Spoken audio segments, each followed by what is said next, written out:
Good morning, good afternoon, or good evening. Welcome to Slumpbuster with Ju-Ju Dre, episode 10, recording here on Friday, October 4th, 2019. Find us on all major streaming platforms. On today's episode, it's a bit of a loaded slate as we break down NFL Week 5, the MLB Post-season, D.O.L.L.A vs. Shaq Diesel, and better ways to spend Kirk Cousins' $84 million contract. Thank you for listening in. Without further ado, welcome to the show.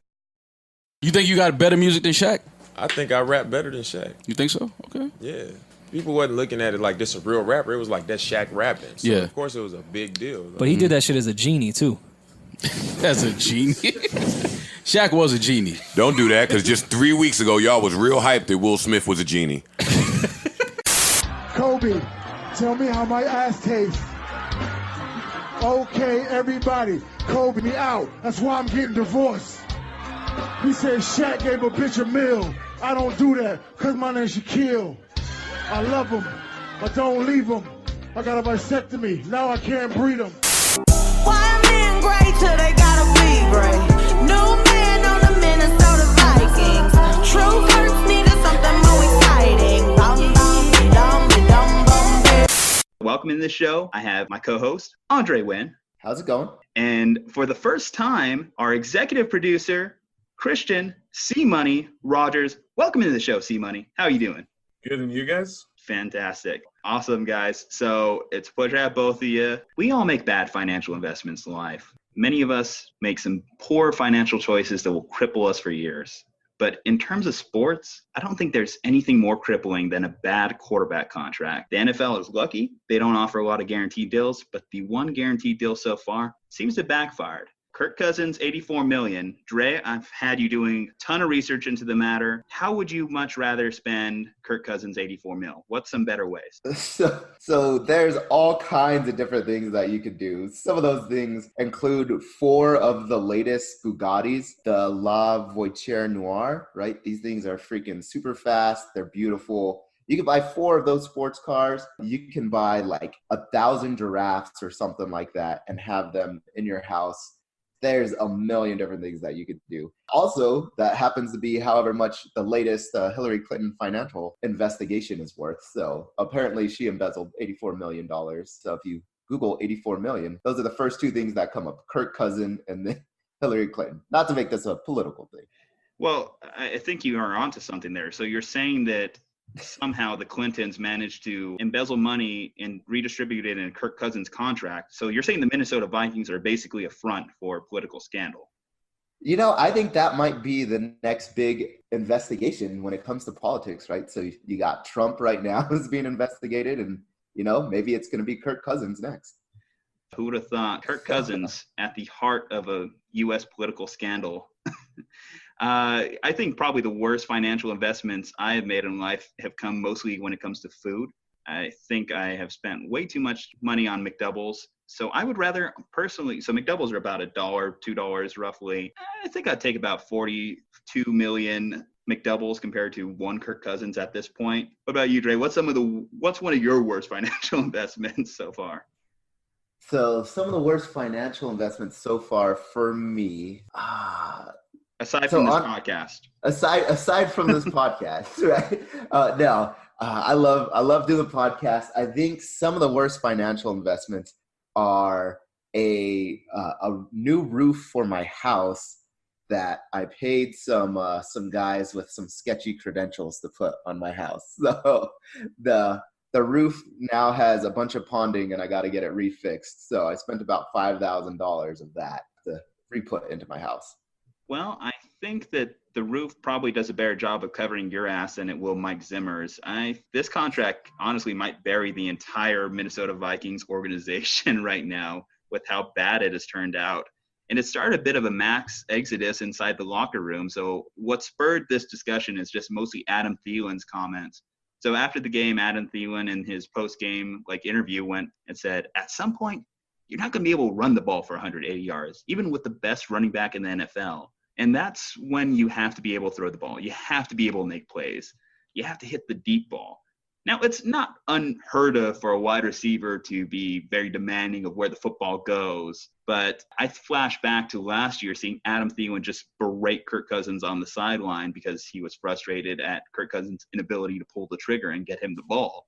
And then that's only been escalated when we see that Stephon Diggs, he was getting asked in an interview about trade rumors that have popped up around his name. He didn't even deny it. He came straight forward with "there's truth to all rumors" comment. So you're two of the most dynamic wide receivers in the league are frustrated by this situation. What do you think Kirk Cousins' future is looking like in Minnesota? Yeah, I don't think that it looks very bright. I mean, it's a little bit hard for Minnesota to move off of Kirk Cousins, which we could talk about a little bit later. But I mean, he's right now the 6th highest paid quarterback per year.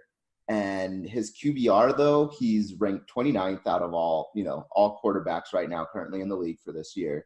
His opponent adjusted QBR, so when you take into account how good his opponents are in their defenses, he's ranked 31st, so even worse. He's 25th in yardage at 735 yards on the season passing, which is behind rookies that have less talent on their team and have had fewer starts. So he's behind Minshew and he's behind Kyler Murray. His completion percentage, he's 20th in the league. So I just don't see any way that you could justify keeping him as a starting quarterback in this league outside of you owe him $84 million.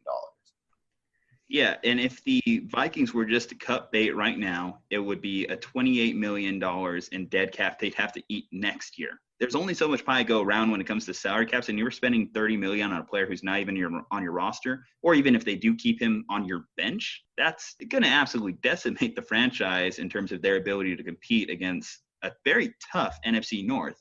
The Packers are good. The Bears are going to be good for a while with that defense. And then you even look at the Lions with the kind of like new up-and-coming roster. They've been very feisty this year. So with the way Kirk Cousins is playing, they're not going to be able to compete for this division, which is sad because 2 years ago, this team was in the NFC Championship game with Case Keenum. Like, what does it say about the franchise that the wide receivers miss Case Keenum instead of the quarterback they just paid $84 million to?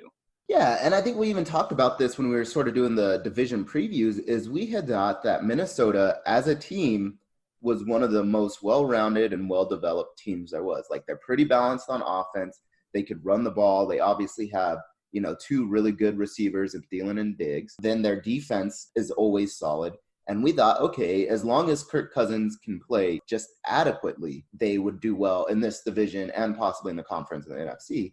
And now you're struggling to even win games at home, and your record's not as good as you had thought in a much tougher division than we had even thought. Like, we knew that the Lions would be feistier than some would give them credit for, but now it's looking that the Vikings honestly might finish last in their division with such a talented roster.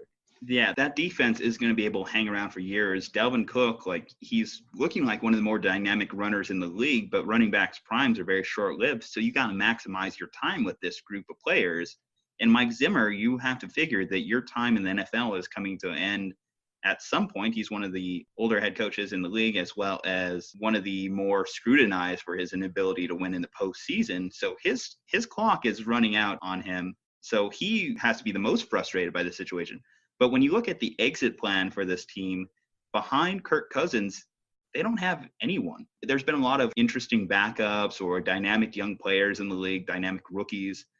But behind Kirk Cousins, they have Sean Mannion. And no disrespect to Sean, he is pretty much an NFL journeyman. He's only been with the Rams and now the Vikings, but he was drafted in the 3rd round back in 2015. He's only started 1 career game in that time span, and he's never won a career start either. So there's not a lot of ways that the Vikings can exactly pivot when it comes to their quarterback situation.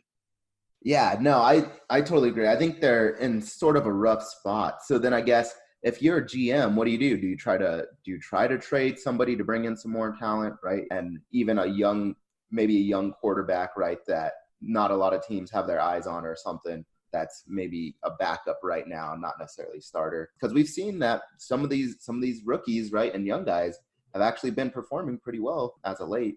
But that would be unfair to that particular quarterback, whoever it is, just because learning a whole new offense on the fly in the middle of the season and being expected to perform, that's not a winning recipe for any quarterback, in particular a younger one, like you're saying, in this situation. So I think, unfortunately, this year, the Vikings just got to let it ride. They can't bench this guy. They just kind of have to keep throwing him out there, much to the dismay of Adam Thielen, Stephon Diggs, and Vikings fans everywhere. Yeah. So then I guess if Stephon Diggs does actually demand a trade, right, and he now comes out fully public and says, look, you need to trade me, and they get rid of Stephon Diggs, is it time to blow up the Vikings pretty much?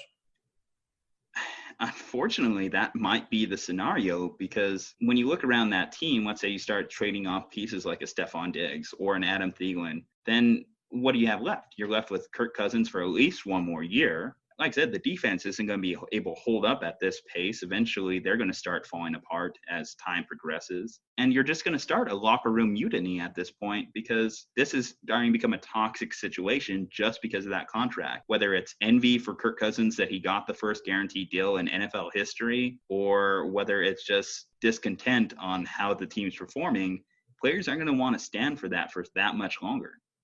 Yeah, no, I totally agree. And I mean, it sucks that as the first fully guaranteed contract too, it's gone so bad and so poorly, because I think the rest of the league, especially if you're the other owners, right, you're going to look at this situation and you're going to use this sort of as your leverage to say, hey, this is why I don't give players fully guaranteed contracts. And granted, you're going to have some fantastic quarterbacks, right? Like a Pat Mahomes, for instance, is going to be able to demand pretty much whatever he wants as long as he can stay healthy and continue to perform how he does. But for some of your other guys, right, that they're sort of performing, to get their next big contract, I think a lot of owners are going to say, like, hey, look, I'm not going to either pay you as much or I'm not going to give you at least as much guaranteed, because of situations like Kirk Cousins, where we thought Case Keenum brought us into the playoffs. We thought Kirk Cousins would get us into the Super Bowl. And now we're going to end up possibly being the worst team in our division. The Washington Redskins haven't exactly been the poster child for making wise decisions when it comes to their roster. But when you consider that they decided to franchise Kirk Cousins for 2 years rather than giving him a long-term contract, maybe now we know why.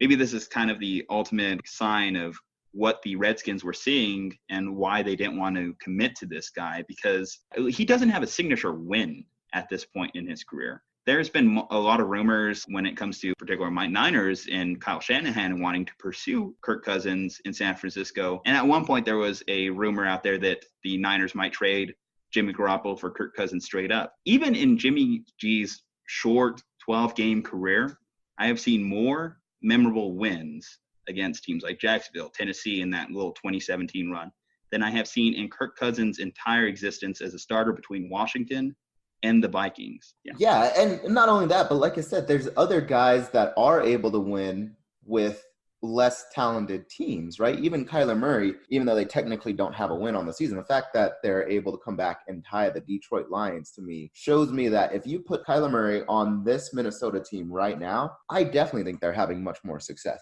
Or if you take Jimmy Garoppolo, right, from your Niners, even with the struggles that he's had coming back from his ACL tear, he still had quite a bit of success this season. And so I think if you take him and put him on this much more talented roster, I think he would do a fantastic job. Yeah, let me tie some money into this conversation. Cristian, if you were the Vikings, would you cut bait with Kirk Cousins or would you let it ride? Let it ride. Let it ride?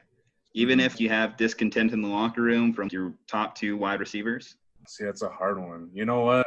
Nah, I wouldn't fall for that. Nah. Okay, so we do have one Kirk Cousins believer on this show. With that said, what would you do if you had $84 million right now? What would I do? Oh, man, do a lot with that.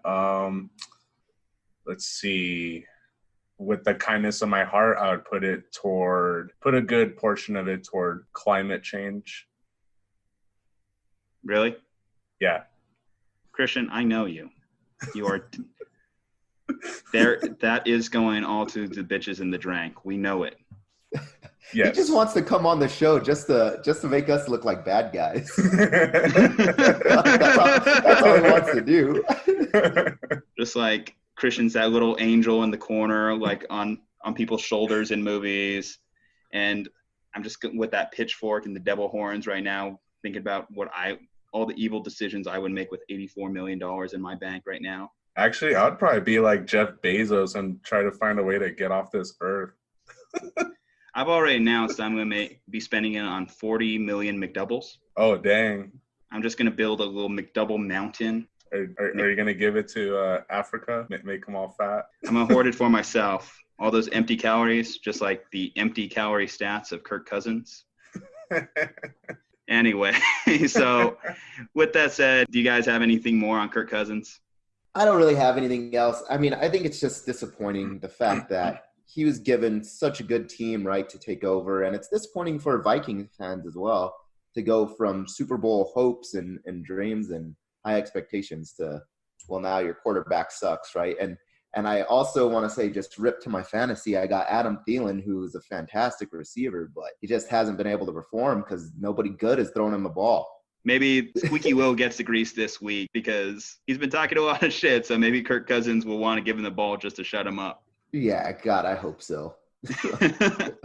All right, so Kirk Cousins hasn't played very well this season, but Vontaze Burfict is going to play it all this season. His 2019 came to an interesting end as the NFL decided to hand down a year-long suspension to him after another helmet-to-helmet hit with a defenseless wide receiver. This one was to Jack Doyle in that game against the Colts this past Sunday. What do you think about this situation? Vontaze has been fined $5 million in his entire career. He's been suspended 3 different times leading into this situation, once for PEDs, 2 for helmet-to-helmet hits. Does the league need guys like Vontaze around? I don't think so, man. Those hits were really nasty. Like, I don't know. I kind of think the dude has a lot of mental problems. Like, it's bad. Just watching that game when I saw that hit with Jack Doyle, I was like, oh my God. Yeah, I don't know. I don't think he has mental issues. I think he gives them out because we've seen what's happened to AB in recent weeks. Yeah. Yeah. Here's my thing about Vontaze. I think it's not intentional. And what do I mean by saying that? I feel like he does get into the zone when he's playing where he does want to play the game hard, and he may sacrifice playing the game necessarily the right way to kind of lay it out all there in the field. I don't think it's justified in terms of the damage he's done to some of these other players' like careers or their future moving forward. But I do think the league actually might need guys like Vontaze, like that bad guy. Like, you remember that in the movie Scarface when he was like, you need guys like me. The guy is to point your finger at and say he's the bad guy. I think there is some kind of like element that the league needs of these kind of characters like Vontaze. Are you joking me? So you think all you think this is all unintentional? The fact that he's like knocked out 3 guys, total blindsided hits, totally defenseless players. You think this is unintentional? Yes. Complete accident. There's no way. It's absolutely targeting. And so I think you have a point. Everybody needs a bad guy, right? Like, doesn't matter what the sport is. People sort of like a bad guy to cheer against, and you'll tune in to watch. If you hate him, you tune in to watch. If you love him, you tune in to watch. But he 100% has like no regard for his fellow players. He doesn't care about their health and safety. We get it, right? Football is a dangerous game, and we've talked a lot about some of the concussions and some of the other injuries that you know that you run the risk of when you sign up to play a game in which, you know, you're basically going out to tackle each other. And I think no matter what, you're right. There's going to be some aspect where people are, hey, I just want to go out. I'm playing my hardest. And sometimes there's a rough hit or a tough hit. Sometimes a guy gets hit really hard, or I hit him just a little bit too early as he's coming down from catching the ball. But Vontaze Burfict 100% hits people intentionally. Like, I do not think that there's any accidents about it. No ifs or buts or anything like that. Like, he just goes out. He knows what he's doing. He's going out to hurt people. And those are the type of guys that you don't need in this sport, in any sport, right? I would say the same thing. If there was somebody that was intentionally clotheslining people every time they went for a dunk in the NBA, I would say those are the type of guys that probably do not need to be in the NBA. Or if you have a pitcher that is intentionally just hitting people with the ball, right, and intentionally throwing the ball at them every single time he can, those are the guys that you don't need in the MLB. And so when it comes to Vontaze Burfict, I'm sure he loves the game and I'm sure he wants to play hard. But I 100% think it's intentional. And to me personally, I think the NFL should suspend him for a lifetime. Like, he's obviously shown that even if it's an accident, he can't control himself enough to where it keeps other players safe. So I don't think they need him in the league. Well, he does have an appeal on Tuesday. He's had suspensions reduced before in the past. He's went from a 5-game to a 3-game when it came to the AB hit, went from a 5-game to a 3-game when it came to the Anthony Sherman hit in 2017. But I don't know if a year-long suspension is necessarily the key. Obviously, the guy is a good enough player to stick around in the league. That's why he keeps getting opportunities. And I get it, the fact that he does risk injury to other players is something where you don't necessarily need that in the league. But we also need talented players in the league. We need people that are going to go out there and give it their hardest. And I do think that there is some sort of merit to that in seeing Vontaze out there. And he does bring attraction to the game. When I look at the Raiders, he was one of their more marketable names. For better or for worse, Vontaze does command a certain amount of attention. Yeah, and I think that may be partially why they made him a captain on their team, right? Or maybe it's because he plays with that, fire and that passion. But at the same time, you're talking about, hey, we need our stars. Well, when he's knocking out players like Antonio Brown in his prime, right? And some of these other guys, these really good receivers, right? Or if he's trying to take out a running back's legs, then you're saying we would prefer to have Vontaze Burfict, who injures some of our star offensive players. And to be honest, like, offensive stars are usually more valuable than your defensive stars, and it shows in their pay bands, right? And just how much they get paid usually. And so, yes, I agree, we do need some stars, but if that one star is taking out all of your other stars on your other teams, that's not quite marketable either. So if Antonio Brown is out for 3 weeks because you knocked him out, like, that, I sort of think that defeats the purpose. Okay, come on. I'm going to pick this apart one by one. First off, okay. Jack Doyle. Only people that care about Jack Doyle are Jack Doyle's parents. Anthony Sherman, big deal. He's a fullback. Antonio Brown, he needed an ass whooping anyway. We proved that. Or some people, especially on Reddit, have tried to say that this is the reason why Antonio Brown went crazy. And so what if you are able to trace it back to this exact hit to say Antonio Brown went crazy because of Vontaze Burfict? Is that what you want in the league? And do you want him hitting other receivers and other running backs or quarterbacks and causing them to go crazy? I mean, it would give us some more interesting headlines. So the show needs content from time to time. Oh, this is ridiculous.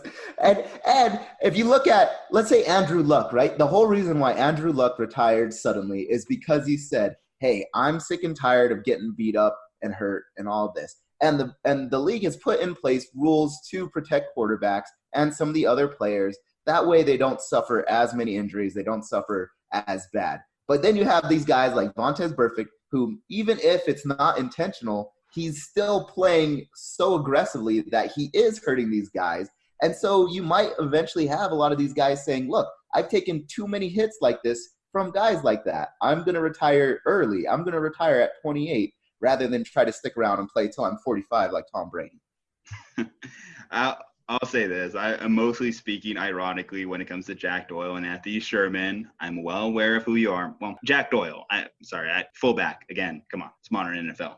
No one cares. Nah, I'm kidding. When it comes to this situation, though, I don't know if, like I said, he's going into this appeal on Tuesday. I feel like he's going to get it reduced. I don't think he's going to get banned for life. Yeah, I agree. I think if anything, they'll hold to the 1 year, and then we may see him back next year if he can prove that he's still able to play. And like you said, he obviously has shown that he has some type of value. He's been able to be a starter on multiple teams in the league. But I would ban him for life if I was the commissioner. I don't think that's what's going to happen. If anything, it'll get reduced from the year, but I don't think he needs to be in the league. Well, the ironic thing is some of the people that are overseeing his appeal were in the league when there was worse things going on. If Vontaze wants to reference back to anything, he can just show the highlight reels of some of the people that are going to be ruling over this appeal hearing. Yeah, but things change, right? And there's reasons why rules are getting created. And, if he's consistently playing within the rules, right, that's one thing. But the fact that he's had 13 suspensions or whatever, or not suspensions, but 13 other incidents, right? That shows that doesn't matter what the generation is, like he would be playing outside of the scope of those rules. These guys, their hits were legal back then and it was totally allowed. And so for them, they'll say, hey, at the time, there hadn't been the research on concussions. There wasn't all of the rules that we have today. And so they could argue that they were playing well within the rules and everything that they did was legal according to the game back then. I guess that's fair. All right. So, to close on this, we'll see how long the suspension ends up being at the end. I'm intrigued to see kind of how the Raiders react to the situation, because John Gruden was definitely very defensive of his player, as he was even with the AB situation. He was pretty defensive of making sure that AB's reputation was defended when it came to the media or the interviews. So I think he'll probably be back with the Raiders next year, even if he does go through with the suspension for the rest of the year. And I think probably the next suspension might be it, though. I think you're right on that regard. He seriously doesn't change after, again, a year-long suspension, then the league just will have to pull the trigger regardless. Mm-hmm. Yeah, I totally agree. All right. Well, to follow up on a story that we talked about on this show a couple weeks ago, so it's official now. Governor Gavin Newsome officially signed the Fair Pay for Play Act into California legislature. So he signed it on Monday, September 30th. The bill won't take effect officially until 2023. The NCAA, they've definitely been trying to fight this as much as they could. They've levied threats against the state of California, saying that we'll put a bowl ban on your teams for the foreseeable future if you pass this into legislature. Well, it's official now, so there's no going back. So it's going to be interesting to see what the recourse is from the rest of the nation, from the NCAA, how players are going to react when it comes to recruiting, taking into account these financial ramifications of where they decide to play their college ball, whether that be at USC or a Southern university. Aundre, what do you think of this officially getting signed into action?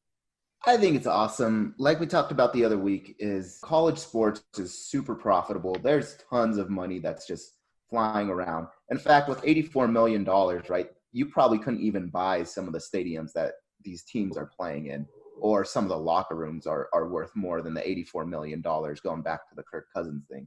And so the fact that schools can profit off of these kids and using the image of these kids and their likeness and not really give that much back outside of like a little bit of a scholarship. And there are, again, the occasional full ride scholarships that cover all of the expenses for the kids, but that's few and far between, right? And so the fact that these guys can now start bringing in sponsorships, right, and start making money off of their own name, their own image, I think it's fantastic. I think it's what college sports sort of needs, especially because most of these kids aren't going to make it to the pros. A lot of these guys are not going to be able to play at the highest level. So they might as well be able to make money off of their bodies and off of what they're doing while they're still playing at the highest level that they'll be able to achieve.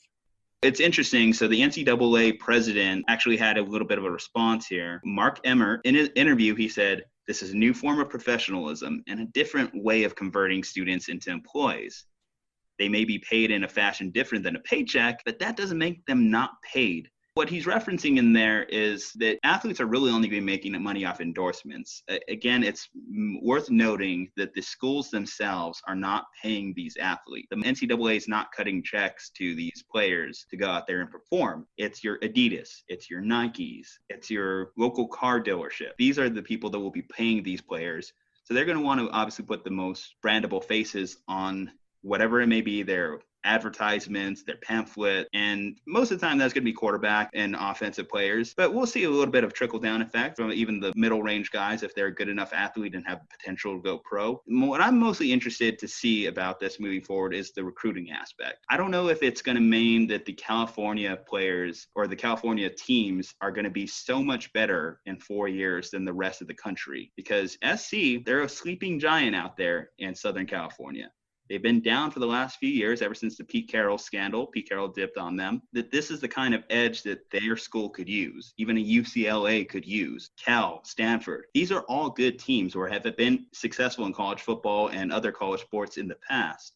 So if you give them an edge in recruiting to say, hey, come out here, you can make a paycheck while you're in college before you go pro, or you could go play for Clemson or play for Alabama or play for whatever have you. They're going to have that slight edge to say, come our way. I did kind of find it funny to factor in stuff. Now that it is out in the open, these players unfortunately will be taxed on their income, whereas they weren't in the past getting taxed on under-the-counter deals in the past. So it's going to be interesting to see that kind of fact come into play. But obviously, if you're a shadier Southern school, you're not going to have the opportunity to really put that out there in your recruiting pitch.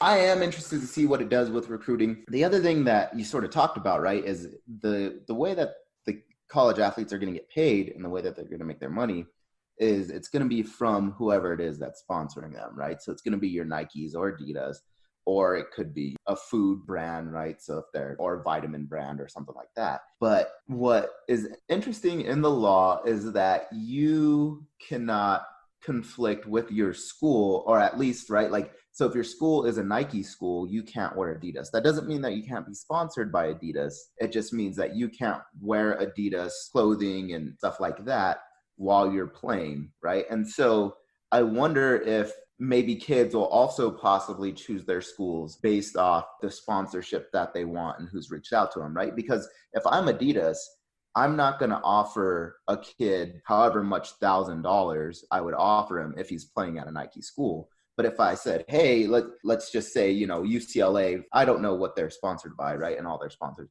But if UCLA is an Adidas school, then I would say, hey, I will only pay you this much if you go to UCLA, where you can actually wear my clothes when you're doing what it is that you do best. Do you think that's going to have much of an impact or not really? That's actually an interesting take. So these big corporations will have their say in where these kids go to school. It's no secret when it comes to advanced scouting these days that we know who the top prospects are. Most of these guys are coming out into the NBA drafts or NBA lotteries, have been followed around by scouts since they were in middle school.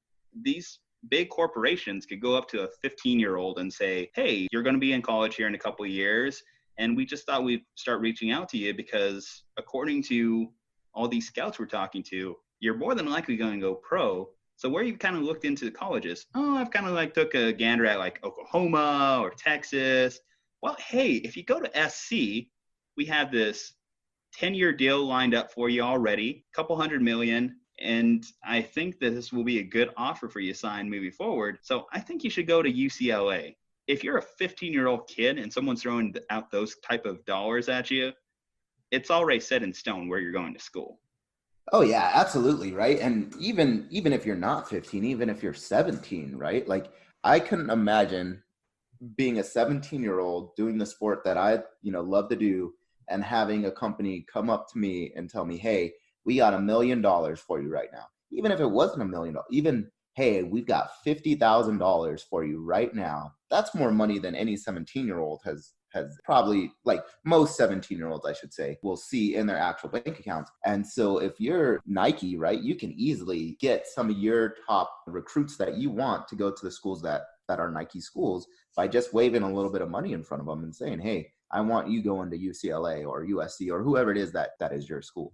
When it comes to the national response to this, will more states start taking this upon themselves? It's worth noting that former Ohio State wide receiver and now Congressman Anthony Gonzalez, he's working on a national law when it comes to endorsements in college athletes. So if that takes effect, that is going to just make people think, why do we even need the NCAA? Which, for all intents and purposes, maybe the NCAA is a little outdated at this point. I still think that most sports need a governing body, and I do think that that's where the NCAA is going to have a role regardless of what legislature passes, how much players are getting paid. But I do think that Urban Meyer had a good take on Colin Cowherd's show this week. Some of the quotes he put out there, whole reason he got into college athletics is because the ability to mold an 18-year-old kid. And if you're having a kid get paid $600,000 in college, like a Zeke Elliott, how do you convince him to go to class? That's going to be an interesting dynamic to follow and how it changes not only college athletics, but just in terms of the mentorship roles of coaching and teachers and professors of college athletes moving forward. Yeah, no, I think that is an interesting question, right? It's hard to stay motivated. And I feel like the younger you are, the more short-sighted you are, right? Like when you're 5 years old, you don't care about what's going to happen when you're 7 years old, right? And you get a little bit better at it as you continue to grow and you continue to age. So, but still, when you're 18 years old, you don't really care about what's going to happen to you when you're 25 years old because it's right in front of your face.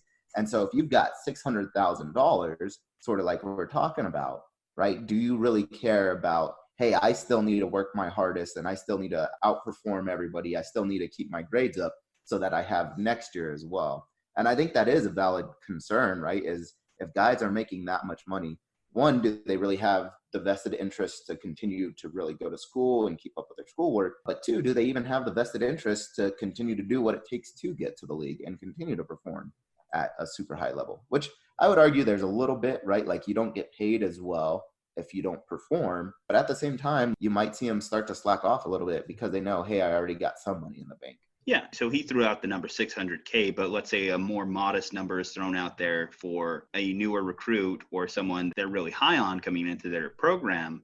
What if that player gets that money and then doesn't take their grade seriously or decides not to show to class? That's a little bit scary, because what happens if that player also tears their ACL and to this point they've only made 50K? That's done. Then their education is also maligned. They've sacrificed their schooling in the hopes of making it a pro or the hopes of continued endorsements for the sake of the money they got now, not the money they were hoping to get in the future.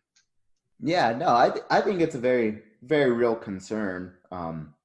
Especially, I think the thing with Urban Meyer, I do also think that he wants to have some impact, and it's easier to have an impact on those kids that, you know, are struggling and you're helping them out. I do think that there's going to be a lot of different dynamics that happen, especially if it's legalized all around the United States. And even, right, we were talking about the companies having influence on where you play.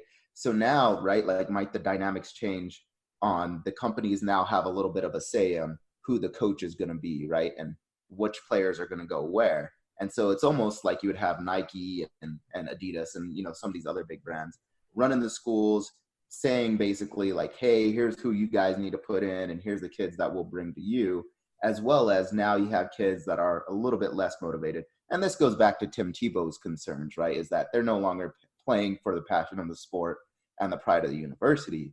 They're now playing a little bit to get a paycheck, which they might not be as motivated anymore. Yeah. And again, in thinking short-sightedness, we talk about when these companies are going to be throwing out big money at some of these players. Some of these players, and we talked about this in the past, don't necessarily come from the best backgrounds. You see, again, someone just wave a fat wad of cash in your face, you're just going to take it. You're not going to be thinking about the long-term future. It's money right there. It's money right now. You need money right now.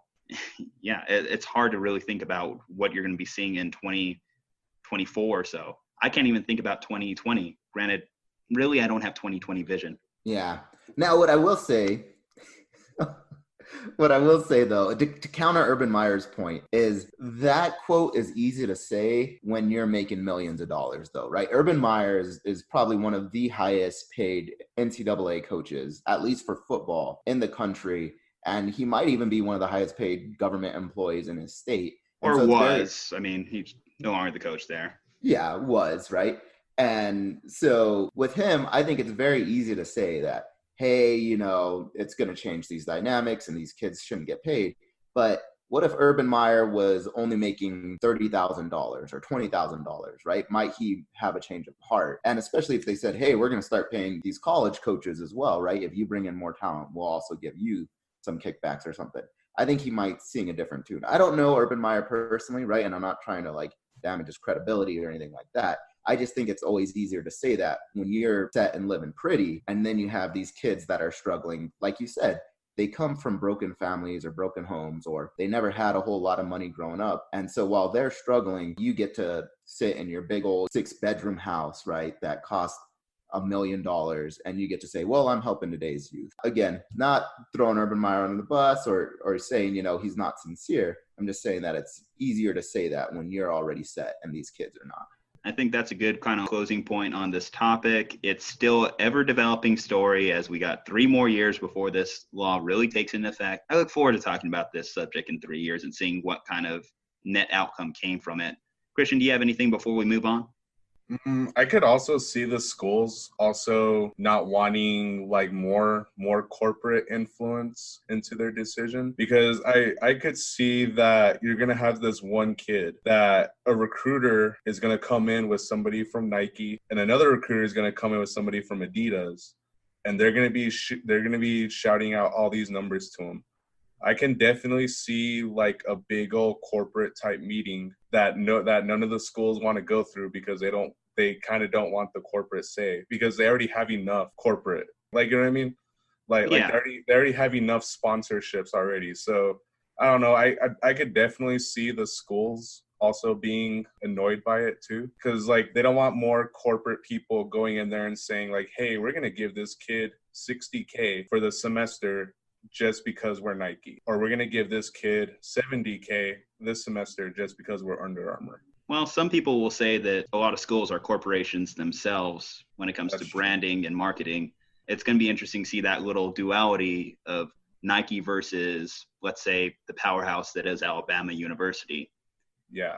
Well, let's move on to a much more lighthearted subject. This week, we had probably the best rap battle we've had since the legends of MGK versus Eminem or Tupac and Biggie. Shaq versus Damian Lillard. I am for it. Damian Lillard wants that smoke. What spurred this little beef was Dame was on the Joe Budden podcast, and on there he said, I think I'm a better rapper than Shaq. He said, I think a lot of people kind of like viewed Shaq as more of a novelty act, not really a rapper. It's like, hey, Shaq's rapping, so that's something. Let's check it out. And Shaq wasn't apparently too happy about this. He actually said, oh yeah, young gun? Well, listen to these rhymes. So he released his own diss track. He got on Instagram, released a 4-minute video overlaid to the tune of What's the Difference from Dr. Dre and Eminem. In there, he had some interesting lyrics, some decent burns. Lyrically, I'm a 3-time finals MVP. I can't believe some clown is testing me. Talking like you Bron, you ain't even Trevor Ariza. Call me when you have back-to-back-to-back. Why would I want to be a rapper? Rappers want to be Shaq.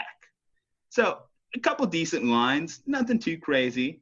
So you two haven't listened to Dame Lillard's response yet. I have. I thought it'd be kind of interesting on this pod to kind of react to Damian Lillard's single. To key you in on what the track is called, you're probably not going to be able to listen to this on if you're listening on YouTube, just because YouTube's pretty strict with the copyrights. But if you're one of our Spotify, iTunes, Google Play Store listeners, you should be just fine to listen in with us.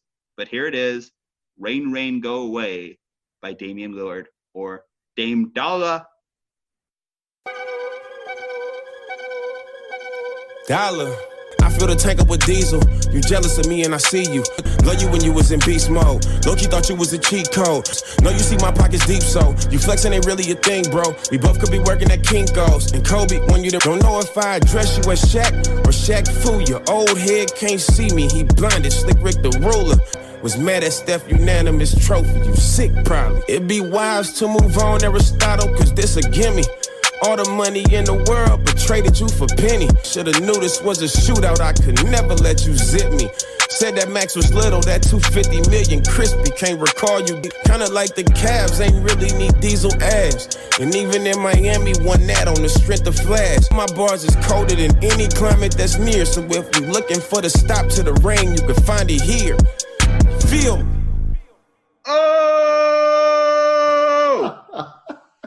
Oh, he just said you ain't have no nipples. Dame is actually a pretty good rapper. I was actually impressed. Yes. So, C-Money, what do you think of Dame's rap? That was really good, actually. I really got into it. How do you compare it to Shaq's? I don't know, man. I can't take Shaq seriously. Like, Shaq is just like a funny dude. Like I could just imagine him on Inside the NBA, just sitting there with Chuck, and like Shaq just gets up and gets in Chuck's face and just starts spitting rhymes at him, and Chuck is just like, "What's going on right now?" and all of this is during like live TV, and then I could just see when Shaq is done with his rap, they're just like, "Well, the halftime show is over. All right, guys, that was it." I don't know, man. Like Shaq, I can't take him too seriously, man. He's just funny. But yeah. the Damian Lillard one, that one was really good. Yeah, I think I've seen Shaq body Chuck enough times on Inside the NBA to like really consider that a decent little beef. But man, like I think that Dame, his single's legit. But with that said, in terms of NBA acumen, Shaq's got him on that front at least. Just stay out dropping bars, man. Yeah, no, you guys, I think it's spot on. Dame is sick at rapping. He's very talented. Hey, maybe that'll be his career after he's done and he retires from the NBA. But that's the thing is Shaq as well, that personality that he's sort of made for himself and that persona has sort of been like the goofy messing around on Inside the NBA with Chuck and all of that and doing funny things. So I think it's hard to take him serious as a rapper. But then when you look at his basketball, though, you definitely know he's all about basketball. Whereas with Dame, it's a little bit harder. It's the opposite, right? Like he hasn't had that messing around sort of persona and personality. So it's easier to take him serious as a rapper, and his raps are pretty legit. But then when you look at his game, though, he's still one heck of an NBA player. But it's like, do you have a ring yet? You know, have you accomplished all that Shaq has? Because if you had him going accomplishment for accomplishment in the NBA, he doesn't even hold the candle up to Shaq. Okay, so I wrote down some of the best lyrics in our show notes here. So what was your favorite line from Dame's diss? I think my favorite definitely has to be kind of like the Cavs ain't need Diesel's ass. And even in Miami, won that on the strength of Flash. So Flash being D-Wade. I thought that was one of the best disses out there. Was there a line that stood out to you guys? Yeah, I like all the money in the world, but traded you for a penny. Oh, that's one of the most clever rhymes or lyrics that I could think of. Dude, that was savage. So if you don't remember, Shaq did play with the team before the Lakers. He was on the Orlando Magic, and they let him go to keep Penny Hardaway. Yeah. So a little bit of history thrown into Dame's lyric. He had that little subtle disses. That's what I liked about it. Mm-hmm. But I think, honestly, Skip Bayless had the most savage line of the week in regards to this beef.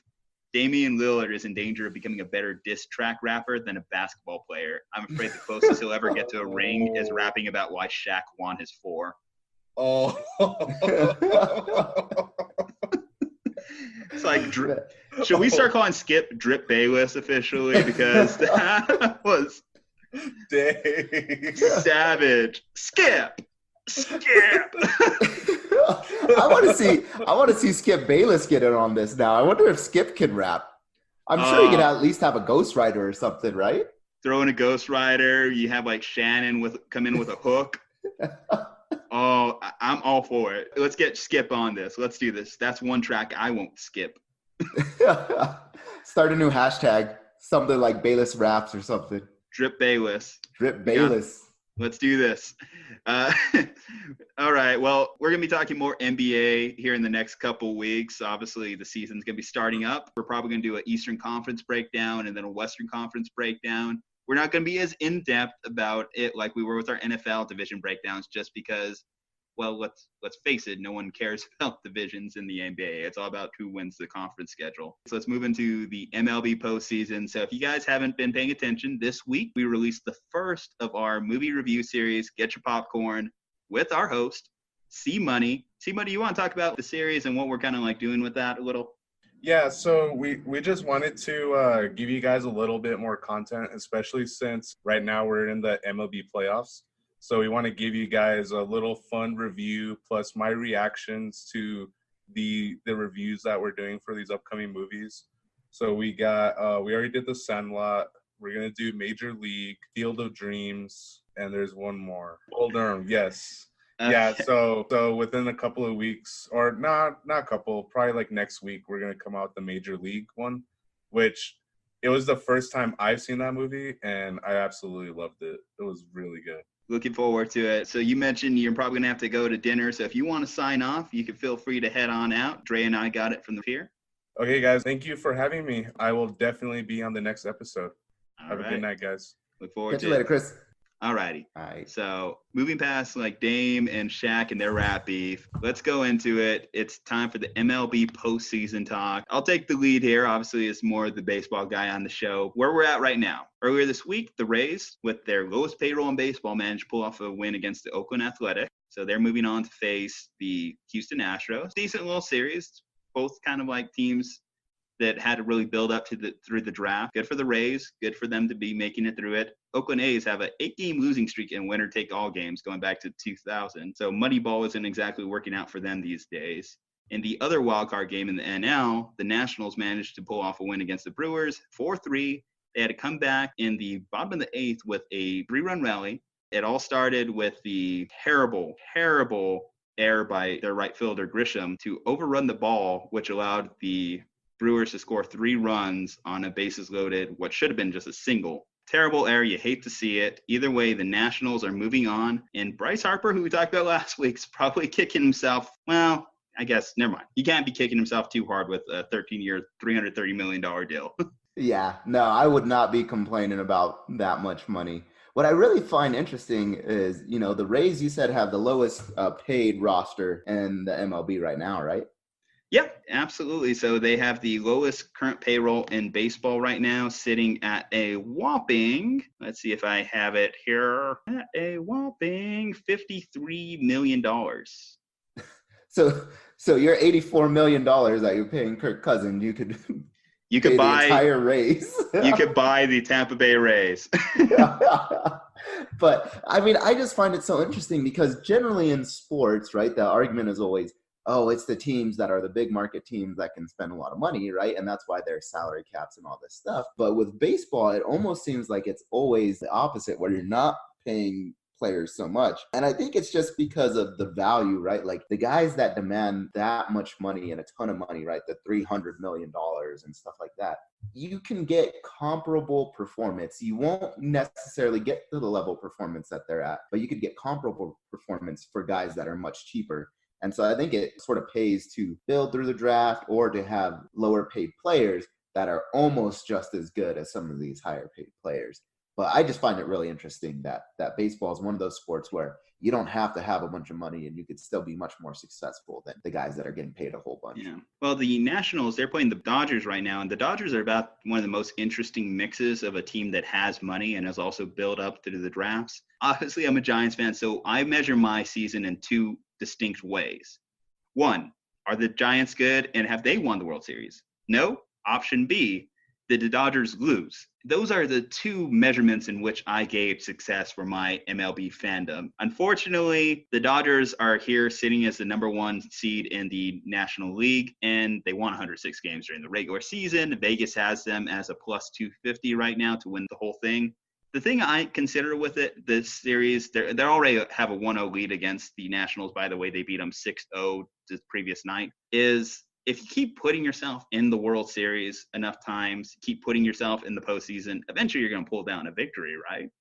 You would think so. I mean, how many years in a row have the Dodgers made the postseason? Well, they've won 7 straight National League West division titles. Okay, yeah, that's very impressive for any sport. But they haven't won the World Series, though, right, in that same amount of time? No, they've been to the World Series the last 2 years, lost it to the Astros in an epic 7 games, and then they got the hell beat out of them by the Boston Red Sox last year. Yeah. See, and I would think that after a certain point, right, like just being there enough times, you would figure that, you know, your team would have enough of not only just the talent, but experience to be able to pull out a World Series win. I would guess that they could possibly do it this year. I would think that they would be able to. But what do you do with a team that, like, their ceiling is being runner-ups in the World Series? Like, is that acceptable to you if you're an owner?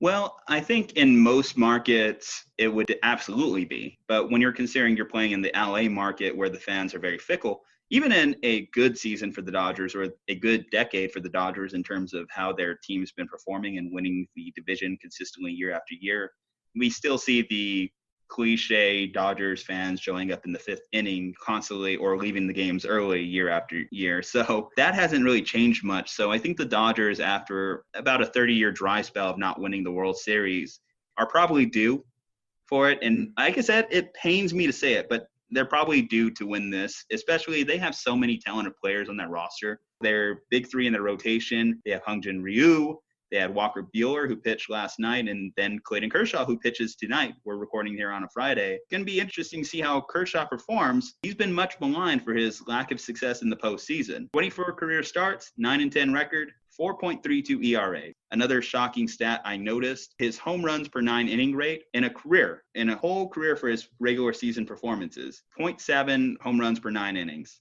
But when it comes to the postseason, that number kicks up to 1.3, so almost double. I don't know if it's a mental hurdle that Clayton Kershaw has to overcome to get this team over the hump, because you need at least 3 starters to consistently win in the Major League postseason. Sometimes 4, but mostly those top 3 guys are how you measure your success in a series. Will Clayton Kershaw be able to carry the load, as he's not as relied on as he has been in years past to be the staff ace? Yeah. So I guess you know baseball more than I do. So if Kershaw, let's say, can't perform in the postseason, and we've seen athletes in other sports, right, that have gotten crucified for just that, how easy is it to trade a player? And would you think about trading a player like a Kershaw, who brings a lot of value, right? His stock might be a little bit high, but you know he's never going to be the one to get you those wins in the postseason and get you a World Series.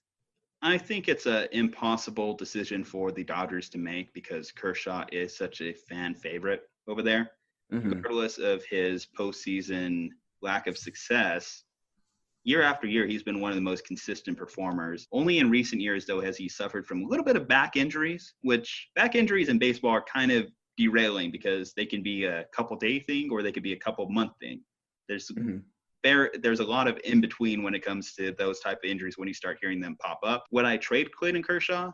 Part of the problem is he's one of the highest paid pitchers in baseball right now. So you have to, if you're a team, you have to eat that contract. And then if you're the Dodgers, obviously you want something good in return. There's not really a great trade partner. I think right now he's essentially their number 3 behind Ryu and Walker Buehler. They're not in a position where they have to, like it's a thing that needs to be done in this coming offseason or even into next season. I think that that's a situation where you just let it ride and you hope that this is the year that they finally pull it down. We'll see how he performs, obviously, in the second game against the Nationals. For all this talk of his lack of postseason success, he could throw a no-hitter tonight and make me look like an idiot. Yeah, and maybe he finally has that breakthrough, right? Like you said. Moving into the next series, so the Cardinals, they beat the Braves 7-6 Thursday, and then the Braves bounced back earlier this morning on Friday, tying the series at 1-0 with a 3-0 victory. One of the noticeable things I learned about that game in Game 1 is the Braves are a very young team. That's probably what's going to derail them more than anything. So Ronald Acuna, who's one of their big stars, he had a moment in there where he was dogging it on what he thought was a home run ball. He could have made it a much bigger inning. He thought the ball was long gone out of the ballpark. He had to settle for a double because he was walking down the first baseline looking at the ball. First off, fundamental baseballs, don't do that. If there's ever any doubt that you think that the ball might stay in the park, you're running your ass off. That's a basic coach thing. I'm sure his coach gave him an earful for that one, especially because he didn't help himself anymore because he got doubled up on a liner. So basically the ball was hit the shortstop on a line drive. He ran off the second base and got tagged up for a double play to end the inning. Following that, the Braves, who were up 3-1 at that point, ended up giving that 2-run lead back, and the Cardinals tied it up in the top of the 8th. So brutal change of events. Maybe he just liked to admire his work, just see the ball floating in the air a little bit, take his time, get into first. Yeah, that sounds better in theory than it does in practice. Yeah, I'm not saying go out and do that. Please don't, right? So all you aspiring baseball players, do not just sit there and admire your work while you watch the ball, float through the air. Yeah, so right now the series is tied up at 1 game apiece. The Cardinals, with that win in Game 1, still managed to take down home field advantage. Who do you think wins this series? Give me a quick prediction. I'm going to actually say the Braves. So they just tied it up. And like you said, they had a pretty good lead going into the 8th inning. And I think the Braves right now just are showing like that they can be successful and can, come out on top. So I'll take them. Yeah, I mean, I love how the Cardinals have been one of the most consistent franchises in baseball over the last few decades, but I do want to see the Braves prop back up to dominance. They have one of the most young, exciting rosters in baseball right now with players like Ronald Acuna, Freddie Freeman, and I think it'd be interesting to see a new contender pop up for the next 10 years. In the next series, the Houston Astros, they are hosting those Rays that we talked about earlier with their lowest payroll in baseball. Now, the problem with when you win those wild card games is a lot of times you burn your ace. And I forgot to mention it too when it comes to the Washington Nationals versus the Dodgers. So the Nationals, unfortunately, they had to use both Matt Scherzer and Steven Strasburg in that game against the Brewers. They burned their top 2 aces to try and pull down that one victory. Makes sense. It's a winner play all game. To move into the next round, you got to do what you got to do. But when it comes back to the Rays, they had to burn their ace, Charlie Morton, and then they got beat 6-2 against the Astros in Game 1 of the NLDS. The Astros are going to be throwing out there a amazing pitching staff. They have Justin Verlander. Game 1, he opens up with 7 scoreless innings. Then in Game 2, they're going to be throwing out Garrett Cole. Game 3, Zach Greinke, who they acquired at the Major League Baseball trade deadline. Since he's been acquired as a Houston Astro, he's went 8-1 with a 3.02 ERA. So this staff is amazing. Between Cole and Verlander, they've combined for over 600 strikeouts. We talked about how home runs are up in baseball. Strikeouts are up in baseball too. But even when you compare that to some of the greatest pitchers of all time, 300 strikeout seasons are still they're amazing when they happen. And when you look down the Houston Astros roster, so right now they're the favorites in Vegas to win this. And it makes sense because it's not just their pitching staff. When you dive a little bit deeper into this series, the Houston Astros were third in the league in home runs for the major league. Leading the team, Albuquerque resident Alex Bregman, 41 home runs. George Springer, 39. Jose Altuve had over 30. Yasmani Gurriel, 30 plus. Yordan Alvarez, the rookie, 27 home runs. Brantley, 22. Correa, 21. Basically, they had 7 guys in their roster that managed to put up 20-plus home runs. So this lineup is deadly. They can get you from any point in their lineup. And trying to keep up with their pitching staff is almost impossible. The Rays have been a great story, but I think they're going to get swept in this matchup.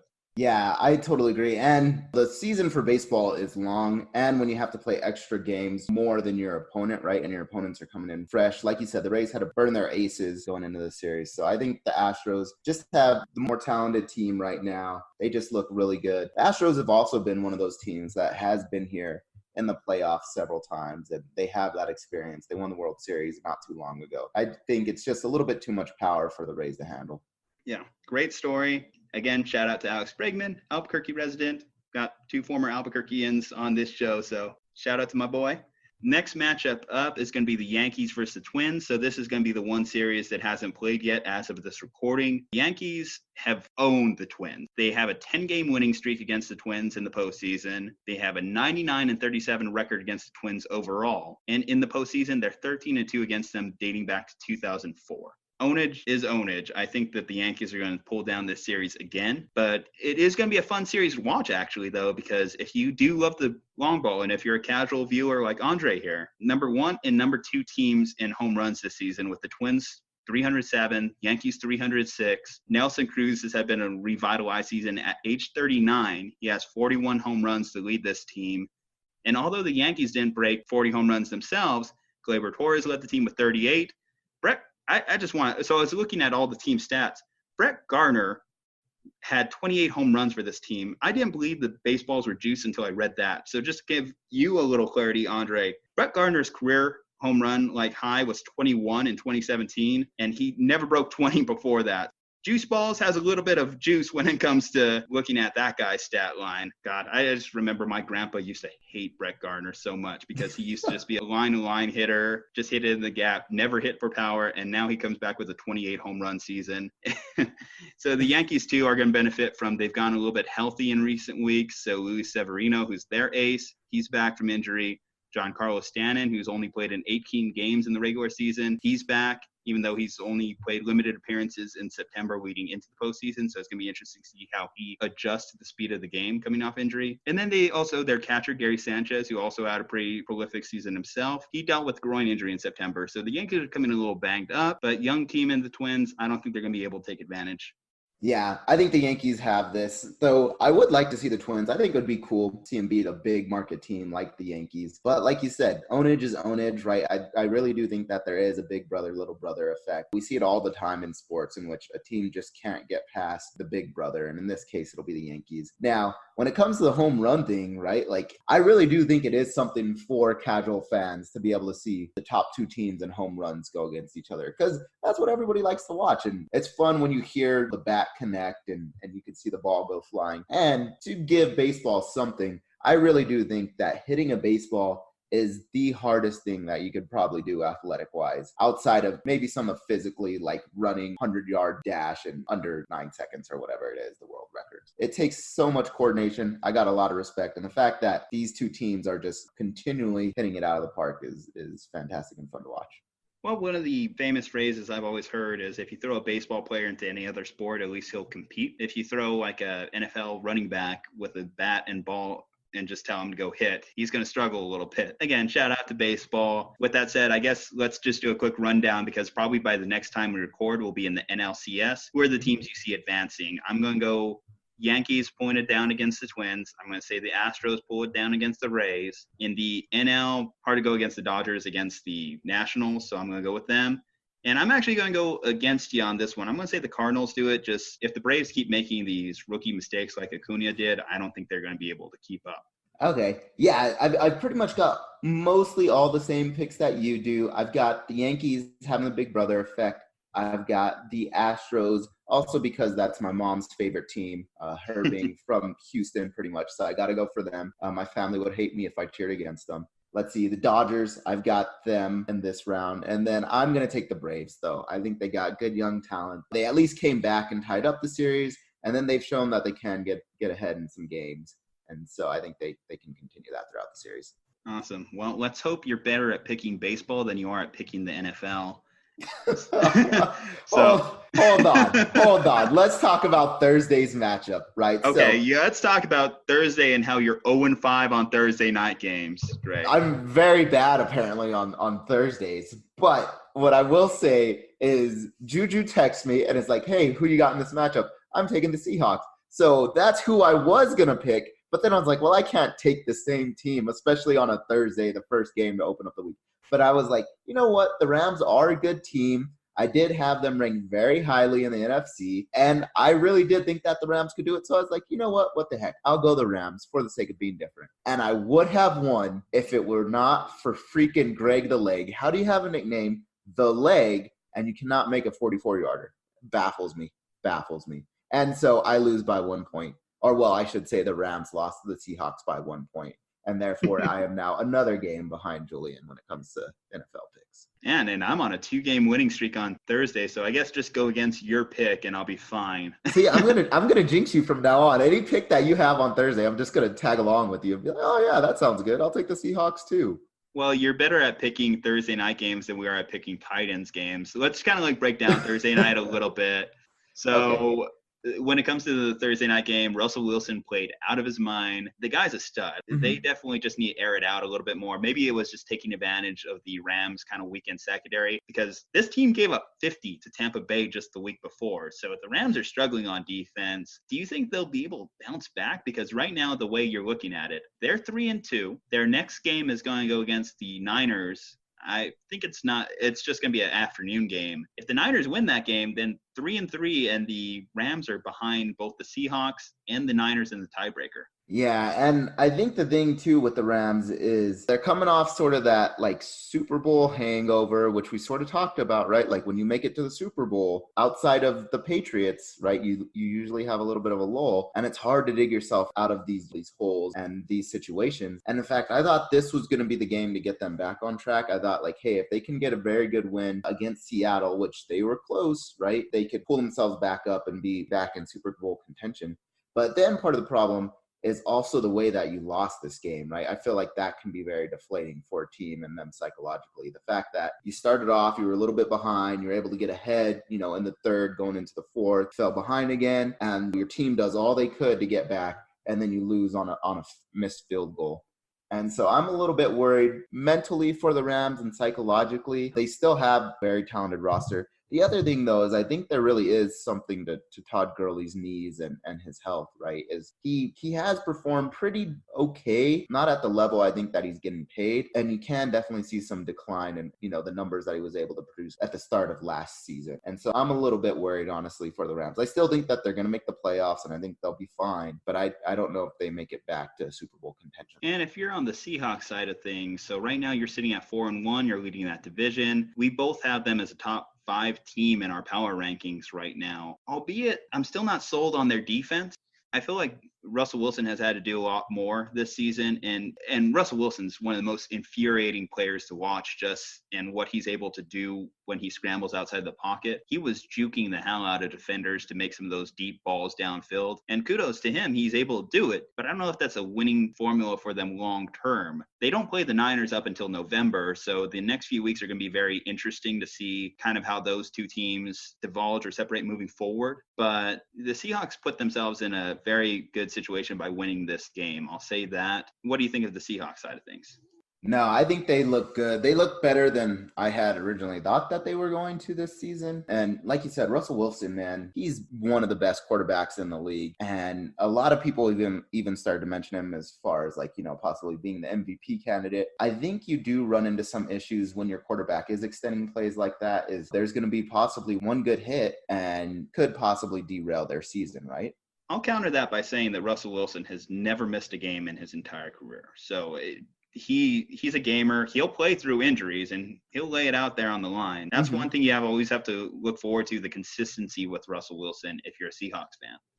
That is true, right? So, and that's one thing that I appreciate about Russell Wilson is he's always up. He's always getting out to play. And I think part of that is his build. He's a pretty stocky dude, but he's also one of the most sacked quarterbacks as of late, right? And so I think last season he was top 5 in sacks. I think even right now he's pretty heavy in sacks when it comes to quarterbacks. And so how much longer can he take that? So I know that he is always willing to get up and play through injury.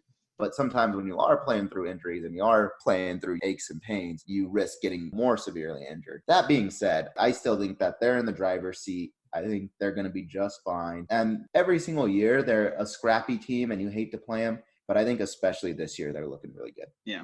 It makes sense why not only the Seahawks gave Russell Wilson that contract, but they also went out there and got him a wide receiver like DK Metcalf, who's also looking pretty good. They invested in Tyler Lockett. In the passing game, they've made some good financial decisions. Let's move into this Sunday's action. Right now, one of these teams has to win, so there's going to be a team jumping off the winless bandwagon. So the Cardinals, who technically have a better win percentage because they tied, will be going in to face the 0-4 Bengals. The Bengals are a 3-point favorite in this matchup. I'm going to stick with Cincinnati. I think home field advantage, the Cardinals traveling on the road, young team, and they've at least shown that they could put together things on offense. And the Cardinals have such a bad defense that I'm going to go ahead and give Cincinnati the edge in this matchup. Really? I think I'm going to take the other way, and I think I'm going to go with the Cardinals. I think they've looked okay. They're still struggling a little bit, but I think they just look better than Cincinnati. I really like Kyler Murray. I think you're right. They do struggle a little bit on defense. And I'm hoping for Mixon to go ahead and pop off just a little bit and then them not win, though. So I hope that the Cardinals can pull it out, but I'm hoping that Joe Mixon can get me some points, though, at running back. I kind of wonder what the over-under line is for this matchup as a whole, because I think both these teams are pretty bad on defense. So it could be pretty fun to watch to see them go head-to-head in a bit of a shootout. So, I would love it. I have Jay Ross as well, who I think, he's okay. He's put up some big weeks for me. I think he's injured, so don't start him. I know. Yeah, he is injured right now. But I think it could be a shootout for these two teams. But I still think Arizona pulls it out.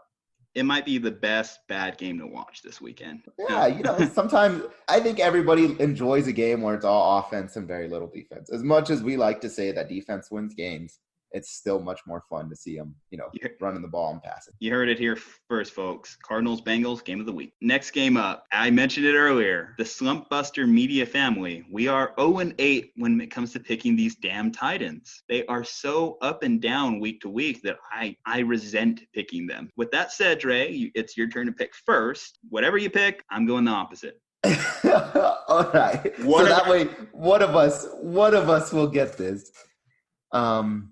Let's see. Josh Allen's still out, right? Josh Allen, as of today, let me just check the reports to see what we're kind of looking at when it comes to Josh Allen's health before making any final decisions on this matchup, as it is all on record and will be used against you in the future moving forward. So as of right now, he's still listed as questionable with a concussion. I think it's going to be a game day decision. So yeah, that's what it seems like. I'm going to go with the Titans. You're going to go with the Titans at home, 3-point favorites, or are you going to go with the over-under on that one? Slight over. Slide over. Okay. Yeah. Gotcha. Well, I guess that means that I got to go with the Bills. Hey, I'm rooting for you, Josh Allen. Get healthy soon, my big dog. We're going to break this winless streak in these tight ends games. Let's go. All right. So we're moving on to Jolly Old London, eh? That's terrible British accent. I don't even know why. Yeah, never do that again. Can you do it? Best British accent. Go. Would you like some tea and some crumpets? Pip, pip, cheerio. All right. It's not too bad. I really shouldn't, because I have some coworkers that are actually from London right now. They might watch this and just hate me for life. Yeah. Let's hope we do not get fired or reported for, hating the British. I mean, if you're going to tax us on tea, right? So anyway, this game is going to be in London. So the Bears and the Raiders are both playing. The Raiders are technically the home team, but the Bears are the road favorite at a 5.5-point line. We dismissed the Raiders last week, and look what happened. They went out and blew out the Colts, causing mass panic in our power rankings. And then the Bears, well, hey, they don't have Trubisky to hold him back anymore. I don't know if he's going to play. I think that's going to be a long-term injury, which I don't know if it's going to be fortunately, unfortunately. Chase Daniels has been around the league for years. I forget how much money he's made as a career backup, but it's pretty staggering when we talk about where your money is getting allocated in terms of NFL contracts. With that said, I don't see how Derek Carr and the Raiders offense is able to move the ball against this Bears team. And the offense for the Bears looked a little bit better with Chase Daniels, so I'm going to go with them. Yep. Give me the over on that. The over? Mm-hmm. All right. Yeah, I totally agree. I think the Bears just look good with Chase Daniel. The Raiders are a lot more fun than I thought that they were going to be at the start of the year. Like, especially after they lost Antonio Brown, I was like, oh, this team won't be that good. And I think we continually underrate them. But the Bears defense is just too good. I'll take the Bears, but I'll take the under. Yeah, we can't forget, we had that huge discussion about Vontaze Burfict, but he was a team captain for this team. So that means that two of the Raiders' top free agent signings are no longer going to be playing for the Raiders in 2019. So it's kind of funny. The next matchup up is going to be the surprising Buccaneers against the New Orleans Saints at home. The Saints are a 3-point favorite. The Bucs, like I mentioned, they're coming off that huge week against the Rams where they put up 50. Bruce Arians actually has this offense chugging along. I dismissed it in week 1 when they gave the Niners such a tough game. I didn't buy into it much whenever they beat the Panthers in week 2. They come back in week 3. They should have won that game against the Giants. And now they come out and destroy the Rams in Los Angeles. Are the Tampa Bay Buccaneers a sneaky playoff team right now? I think they might be one of those sneaky teams that, especially because their record does not look as impressive as they should be 3-1. They should be, right? But it doesn't look like they're 3-1 on paper. And so I think that they can surprise some people. And I think there are going to be some teams that we have possibly even slightly overrated. And we're like, oh, they're going to go in and beat the Bucs. And then the Bucs will surprise us, right? And be able to beat those teams. Well, let's talk about it. Let's pull up our power rankings right now. So right now, the Bucs, I have them rated at 18, and in your rankings, you have them down at 25 right now. So we have a bit of a big gap between us. I went ahead and put them up because, like I said, I think they're starting to creep into that playoff relevance. The offense is moving. Jameis isn't looking like Jameis, and they're surprisingly not the worst on defense. They did allow a bunch of points to the Rams, but I expect teams to give up points to the Rams, especially in garbage time like most of that game was. What do you make of the Bucs? Yeah, and maybe I'm just a little bit low on the Bucs, right? Probably lower than I should be, especially when you can beat a team like the Rams. And I mean, even the Seahawks obviously struggled with the Rams. And I know it's not always comparable, right? Like you can't do sports math and say, well, because the Seahawks barely beat the Rams, right? You could say that the Buccaneers would maybe give a good game to the Seahawks. I know there's different things when it comes to matchups and all that stuff. So I honestly probably am a little bit lower on the Buccaneers than I probably should be. The other thing, I also have O.J. Howard on my fantasy, and he's been garbage. So you're judging the whole team based off O.J. Howard right now. That's what's happening. I sometimes, to be honest, am a little bit irrational, and that might be part of that irrationality coming out is O.J. Howard has been garbage for my fantasy this season. And so I take it out on the Buccaneers. All right. Well, who you got? I'm going to take the Saints, though. I think the Saints right now are just looking really good. I think that it will be a close game. I think the Buccaneers will stay in it. I'm going to take, I guess, right at the line. I'll say it's a field goal game. Both these teams are obviously coming off big wins. The Saints managing to beat the Cowboys on a tough, gritty Sunday night game. Buccaneers, they're coming off a road trip to Los Angeles. I think second week in a row is going to be what's going to do in the Bucs, so I'm going with the Saints as well. I would pick them if you reverse. If they were playing in Tampa right now, I would probably go with the Bucs. So we have the Vikings. They're going to be facing Danny Dimes on the road in New York. So the Vikings are a 5-point favorite despite everything that we've said nasty about Kirk Cousins. So I think Kirk Cousins is going to go out there. He's got a lot to prove. And on the bright side for him, he's not facing a team over 500. He's facing the Giants right at that 500 mark. So I think he should be able to pull down this victory. Go ahead and give me the Vikings. I'll take the under, though. Oh, man.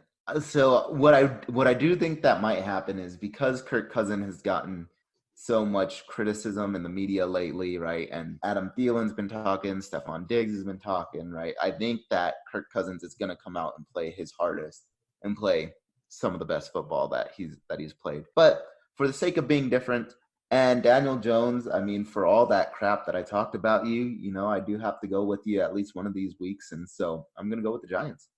Okay, before we move on, though, to this next matchup, Saquon Barkley. Did you see he's running around? He's hopping around. With an ankle sprain?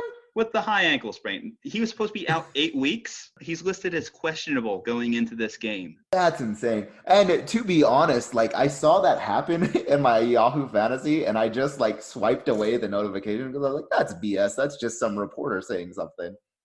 But that's impressive. Honestly, from what I've heard, though, he even in high school was an impressive specimen of a human being. And so if there is anybody that could come back early from an ankle sprain, I think it would be Saquon Barkley. Yeah, that guy's legs are enormous. It's just ridiculous. All right, next matchup up. We have the Jets are going on the road to face the Eagles. Sam Darnold has already been ruled out. So Eagles, and we've seen how bad this Jets team is without Sam Darnold. So I'm actually going to go the over on a 14-point line. You're going to go the over? We've seen how bad this Jets team is without Sam in the lineup. The only reason I don't have the Jets ranked as my worst team in the NFL right now is because the Miami Dolphins, one, exist, and two, that the Washington Redskins apparently don't understand how to figure out a quarterback situation, which we'll talk about in their matchup. But yeah, the Jets without Darnold have played like the worst team in the NFL. Yeah. No, okay. I mean, I totally agree. I think the Eagles are going to beat them. I have Lev Bell on my fantasy, so I hope he pops off. I hope it's another shootout, but I don't think it will be. I'll take the Eagles, but I'll take the under. This next matchup, one of the premier rivalry games in the NFL. I know that this game is going to be a little bit marred by the notable missing pieces on both sides, but you never know what's going to happen in an AFC North matchup between the Ravens and the Steelers. I am actually going to go with the surprising underdog pick here. I'm going to go with the Steelers on a 3.5-point line. And I'm going to go with them because I just think that in this game, anything can happen. The Steelers have the home field advantage, obviously. Mason Rudolph, I think, is going to get more comfortable in this offense as they go. And I think that the Ravens have really gotten exposed in the last couple of weeks. I've sold all my Ravens stock, and I had just purchased it considering I had this team going 6-10 when we did the division breakdowns anyway. Okay, so I'm going to go with the Steelers for most of the same reasons that you listed, though I do think that the Ravens are the better team than the Steelers, so I can't always pick against my Steelers, and I know that I have in the past, so I'm going to go with them, especially since you're going with them this week, Ju-Ju. So thanks for that. Well, yeah, I mean, I assume just because watching my brilliance on this league pick'em, you just have to learn from the best. I've got to start emulating you. You're obviously doing something right, and you know when to pick those underdogs. So I'm going with the Steelers. Yeah, the only thing is, ain't going to catch up that way. Don't worry, right. I got my other picks sprinkled in. All right. We mentioned the Redskins just a little bit ago with Jay Gruden's fantastic quote when asked about what they're doing with their quarterback situation. We don't have a plan at our quarterback situation. And that showed because they're starting Colt McCoy this week. The Patriots are going on the road as a 16-point favorite. On the road. This is going to be the second time that the Patriots have a plus 15-point line going into a matchup against the Dolphins a couple weeks ago, and now the Redskins. I have the biggest gripe with the NFL schedule makers. Like, what the hell? The Patriots just, this month of September going into October, what a way to schedule it. Jets, Dolphins, Redskins, good for them. Yeah, I think that's the other thing that I think has helped contribute to the Patriots dynasty, and I think we've even mentioned it on the podcast before, is that their schedule just all the time has been just so easy. Not any necessarily fault of their own, but their division has historically been pretty easy. And then, the NFL schedule makers, for some reason, don't know what the heck they're doing and give them the easiest teams to play on the road even. I would say probably the biggest thing is like they're playing these easy matchups early in the year when teams are still trying to figure it out. Mm-hmm. So whereas like if they were playing them later in the year, some of these teams might be pesky and cause more problems like we've seen the Dolphins do in the years past. So that's definitely worked towards their benefit. Mm-hmm. Yeah, and I think it's helped add towards the Patriots dynasty. And so I think that you could possibly make an argument that if they played in a much tougher division and had a tougher schedule, right, where they wouldn't have had all of the buys that they've always had going into the playoff, they might not have as many rings as they do now. That being said, Patriots are still a fantastic dynasty, and I'm going to take them. I think they easily beat the Redskins. And I'll use my lock of the week on them. Use your lock of the week. Well, yeah, I should say we've kind of forgot about that concept in the last couple of weeks. Lock of the week. So basically how it operates is if Aundre gets his pick right, it's a +2. If the Redskins manage to pull off the ungodly upset, it's a -2. We've added a new facet to it. You can't pick against the same team twice in a month. The next time that Aundre could realistically pick against the Redskins would be November. Fun fact, this is also going to be my lock of the week. Lock of the week. I'm going to go with the Patriots against the Redskins. I'm going to go with the over on it. The Redskins have just looked really bad. Their defense isn't stopping anyone. And poor Colt McCoy just gets thrown out there to the dogs. There's a lot of debate on why Jay Gruden didn't start Dwayne Haskins this week, or should he have started Dwayne Haskins this week? I think he should have, to be honest. I think the only way you're going to learn in the NFL is by playing snaps. I don't care if you're facing the best defense in the NFL. They should have just thrown out the rookie there, because what is this season for the Redskins anyway but a chance for Dwayne Haskins to learn? Mm-hmm. Yeah, no, I totally agree. You might as well get your rookie some reps. And I don't know why they continue to switch quarterbacks constantly, and it just throws off the rhythm even more. It doesn't really add any value to the team, switching quarterbacks all the time. Anytime you've had your third quarterback taking snaps in a season, you pretty much said this is a shot year. Mm-hmm. So 2 1990s NFL expansion teams are going to be playing off. So the Jacksonville Jaguars are going on the road to face off against the Carolina Panthers. 3.5-point line. And both these teams are interesting at the quarterback position. So obviously Gardner Minshew Mania sweeping the nation. I bet against it last week, and hey, he won in the Rocky Mountains. He threw it all over those mountains. Good for you, Uncle Rico. But told you he would. Threw it over them mountains. Threw him over them mountains. And then on the other side of the ball, you have the Panthers coming in. So they've won 2 games now with Kyle Allen as their starting quarterback, making that situation with him and Cam look all that more interesting. Cam gets another start off, and if the wins continue to pile up, it's going to be hard to make an argument for putting Cam back in that lineup. With that said, I'm going with the Panthers at home. I think they're going to pull down this victory. I'm betting against Minshew Mania again, because up until the last minute of that game, I had that pick right. Yeah. I think this week's going to be kind of boring. We don't have as many picks that differ. And so I think I'm going to go with the Panthers, mostly just because they're 2 hot young quarterbacks, but the Panthers are playing at home. I think they're going to have that slight home field advantage. And so give me the Panthers. But I think it'll be close. I'll take the under. The Titans have been the most frustrating pick for us in our league pick'em so far this year, but I think the Falcons are a close second. The Falcons, anytime I bet on this team, I just don't know what I'm getting. At this point, I have moved the Falcons all the way to a bottom 10 team in my power rankings. I think this team has shown us what they are. They're a bad team. I picked them right when they faced Philly in week 2, and at least I got that one victory right, but their turnover differential is one of the worst in the league. I heard an interesting stat. So Dan Quinn, since the merger, is the first coach to fire all of his offensive, defensive, and special teams coordinators and not get fired himself as head coach. So he's on borrowed time right now in Atlanta. I think go ahead and give me the Texans. Yeah, and I think that's the thing, right, is the Falcons, at the start of the season, a lot of people were saying, well, look, they get all their guys that were injured last season back, and everybody was saying their talent, right, had them being a really good team, and I really do think that talent still exists, but obviously it's not clicking, and whatever it is, it's not working right now. And the Texans just look better. The Texans are also a very talented team in their own right. I agree. I'm going to take the Texans. Since that's our last AFC South matchup, I just want to point out that it's crazy that all 4 of those teams are 2-2 right now. So this is going to be a big week to see who breaks out of that division. I forgot to mention the Colts are actually playing on Sunday night. Never mind. So not our last, but still. All right.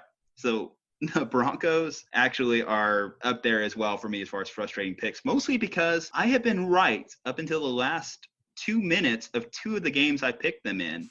So I picked them against the Bears in week 2. Joe Flacco leads them down the field, throws a touchdown with like 1 minute and 7 seconds left, and then one big play to Taylor Gabriel and a kick from Eddie Pinheiro from 54 yards, and boom, I lose that pick. And then I picked them last week against the Jaguars, And again, Joe Flacco leads them down the field, throws a touchdown with less than a minute and a half left, and then they give up a game-winning field goal. I don't know what to do with this team right now.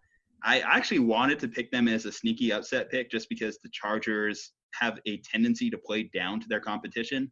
In fact, I think I'm going to go in that direction. I'm going to pick the Broncos to get their first win. Sorry, Eris.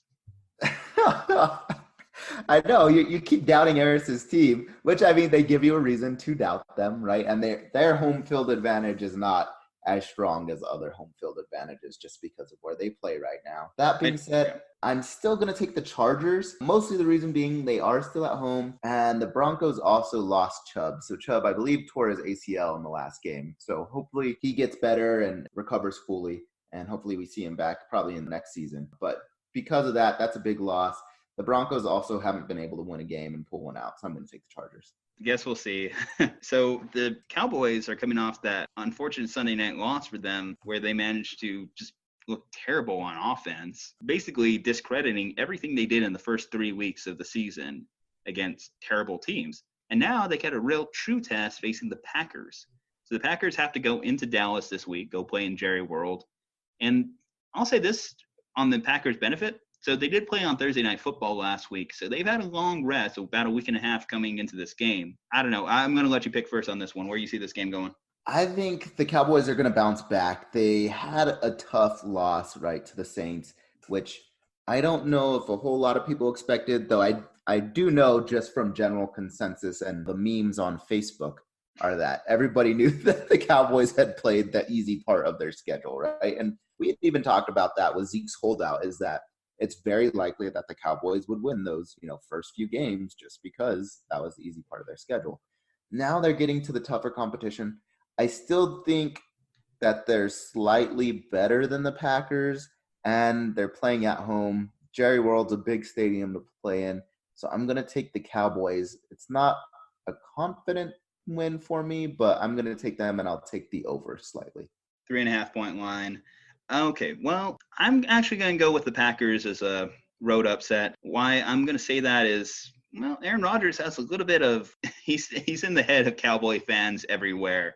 If you haven't seen Skip Bayless rant on him in the past, you see why. And he's been awfully quiet this year. Obviously, he threw that big interception to end the Thursday night game. So he's coming in with a little bit of chip on his shoulder, something to prove. Go ahead and give me the Packers as a road dog. I'll take that matchup. I'll say the Cowboys lose 2 weeks in a row. All right. And real quick, I want to give a shout out to Antonio Gutierrez. He's always called me a Cowboy hater, which I like to make fun of him and all Cowboys fans. But when I do think that they have a legitimate chance at winning, I give them a fair shot. You've went with them in all the picks so far, I think, this year. So yeah, mostly I have. Even last week when they lost, I thought they were going to beat the Saints. So see, I'm not as big a hater as Antonio thinks that I am. All right. Shout out to Antonio Gutierrez. Whoop, whoop, whoop. All right. The Sunday night game. Colts, Chiefs, 11-point favorite. The Chiefs are at home. I think that's about right. I'm going to go with the Chiefs in this matchup just because I don't know how the Colts stop them offensively. Obviously, the Chiefs are coming off a match up against the Lions, who we found out the Lions are actually a good team this year. They're out to play. But the Colts on defense, I don't think have necessarily the stoppers to hold them down. And I even think Darius Leonard, their starting linebacker, is also going to be out this week. So there's a lot of things that favor the Chiefs in this matchup, especially being back in Arrowhead. Yeah, I agree. Arrowhead's one of the toughest places to play. The Colts, they've been surprisingly better than I think a lot of people would have thought without Andrew Luck. That being said, they just don't have the firepower to keep up with the Chiefs. And Pat Mahomes is playing on another level right now. He's even able to show that, hey, he can come back from being down to the Lions and still be able to pull his team to a win. I've got to go with the Chiefs. That's a big line. I'll take the under. I'll say 10 points. Just so I don't embellish. Aundre, do you want to set up this next matchup? Of course I do. The Browns look fantastic. The Niners have played garbage teams.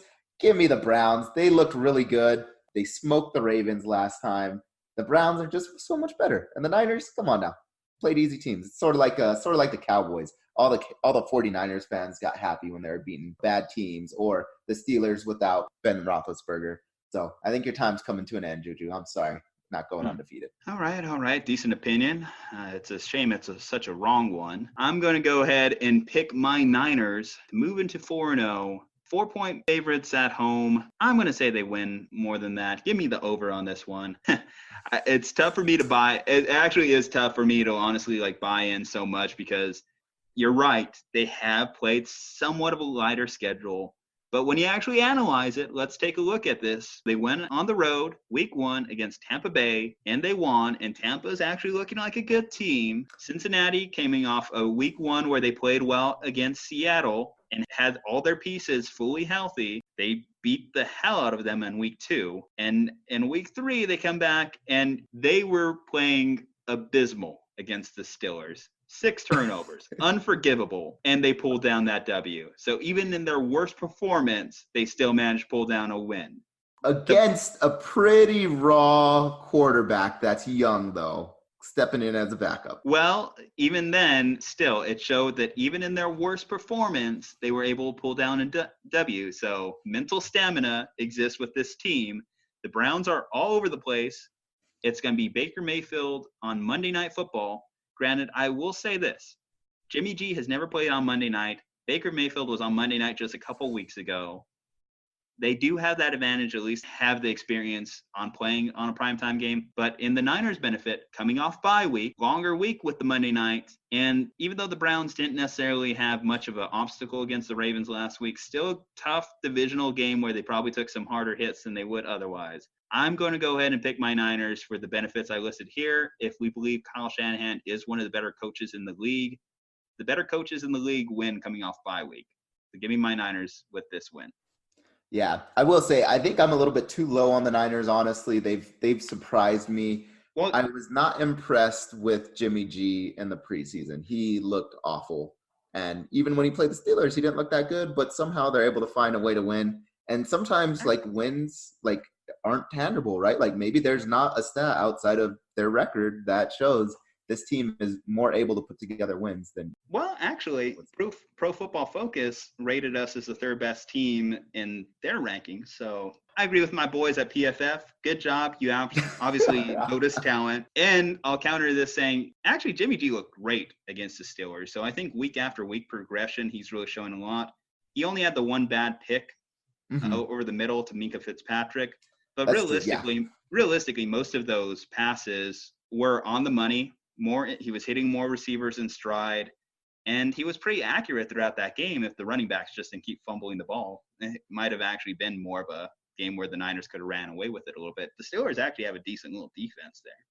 Yeah, no, you're true. So he has looked better, especially in the Steelers game. And so I think part of it is getting more and more comfortable with being back in the game, right? In the preseason, he looked awful. And part of that could be playing with a brace and, being back from a devastating injury, some of it mental. But he has started to look more and more comfortable as the season's gone on. What stood out to me is he was taking hits all game long because the Steelers do have one of the better pass rushing defenses in the league. And he was able to stand in the pocket and deliver to his receivers in stride. That's what the better quarterbacks in the league do. But we do have one final matchup to close the show on. The surprise team coming out of the AFC bye week. They are going to go into Miami and absolutely decimate the Miami Dolphins. I don't know if Vegas didn't want to post the line for this game because they thought it would be too cruel the embarrassment for the Miami Dolphins, but who do you got? Bye week versus the Miami Dolphins. So, the byes haven't lost. And so the Miami Dolphins, all they do is lose. So I'm thinking I'm going to go with bye. Yeah, somehow bye is just undefeated. Granted, they don't have any wins either, but they've never lost. I don't know how Brian Flores, Josh Rosen, all of them managed to keep up with this team, but we certainly wish them the best. Yeah, I'm going to take the bye. Give me the over. Give you the over. All right. I'll actually give them the under on that one, but all right, guys. Well, thank you so much for tuning in again. It's been another good week.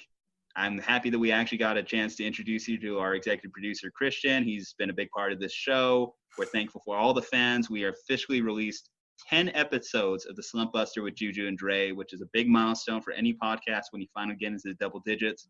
and we wouldn't be it if we weren't getting the support from our friends, our fans, our family. We love you all. We look forward to doing more content for you as we go. Make sure to like, comment, share, subscribe, give us reviews on iTunes, whatever it will be. Aundre, do you have anything you want to add to that? No, I just want to say we appreciate all the support, everybody listening in. It's definitely fun. We enjoy it, and we hope that you're enjoying listening to us. Thank you, everybody. Well, we'll see you next time. We'll back at it again with episode 11. Tune into the Slumpbuster Fantasy Football Podcast with Eris on Sundays. Tune into the new series, Get Your Popcorn, for all your sports movie reviews. Sandlot was up the bat this week. Go watch that. Go watch Bull Durham. Go watch Major League. We're doing a whole run on baseball movies. We can't wait to release more. You have a great rest of your week, and we'll see you next time.